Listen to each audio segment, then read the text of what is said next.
After the release of Castlevania 4, it was time for a new Belmont to shine, one by the name of Richter. He stars in Castlevania Rondo of Blood, a game released for the TurboGrafx 16 in Japan only.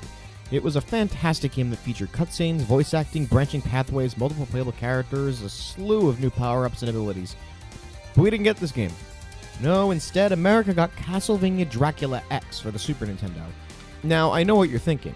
They look the same, right? Well, no. While Dracula X may be a port of Rondo, they may as well be two different games. Here, I'll compare and contrast the two. Rondo of Blood has cool anime cutscenes. Dracula X is not. Rondo of Blood has two playable characters.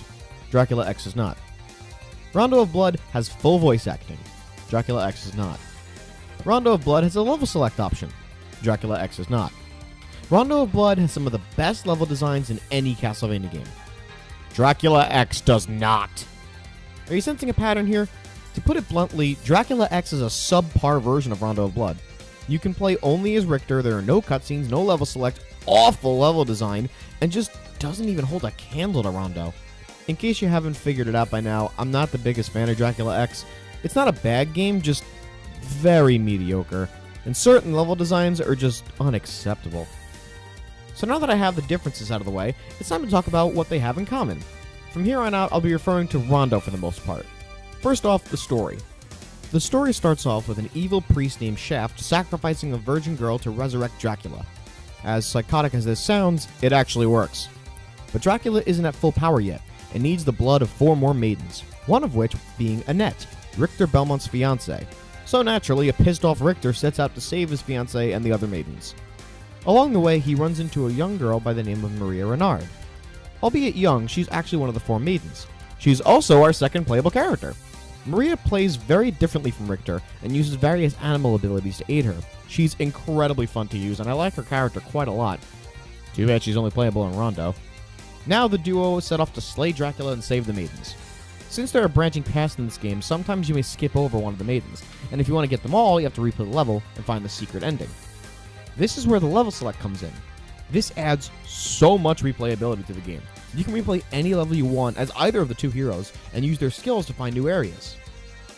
Oh, that reminds me, you can also use the item crash ability, where if you have enough hearts, you can supercharge your sub-weapon for massive damage. As always with the Castlevania games, the soundtrack is simply fantastic.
After rescuing all the maidens and battling through tough bosses, it's time to take on Shaft in what just may be one of my favorite bosses in the entire series. It's a gauntlet where you have to fight every boss from the first Castlevania game, except for Death, and then fight Shaft himself. It's a brutal battle, but so much fun and so much nostalgia attached to it. Once Shaft is defeated, it's time to take on Dracula yet again, and take a guess. He teleports around the room and turns into a giant bat for his second and more difficult form. Dracula seriously needs to work on a new strategy. This failed against 4 Belmonts now. Once Dracula is defeated, Richter and Maria celebrate, and Richter is reunited with his fiancée. Rondo of Blood is a fantastic game, and I'm so glad I get to play it on PS4 come the 26th. The level design, the characters, the abilities, the music, all this combined makes this my second favorite Classicvania after Castlevania 4. Rondo of Blood is easily one of the best games in the series. Dracula X is not. Anyway, come back tomorrow when we take a look at how Castlevania did on the Sega Genesis with Castlevania Bloodlines. See you then.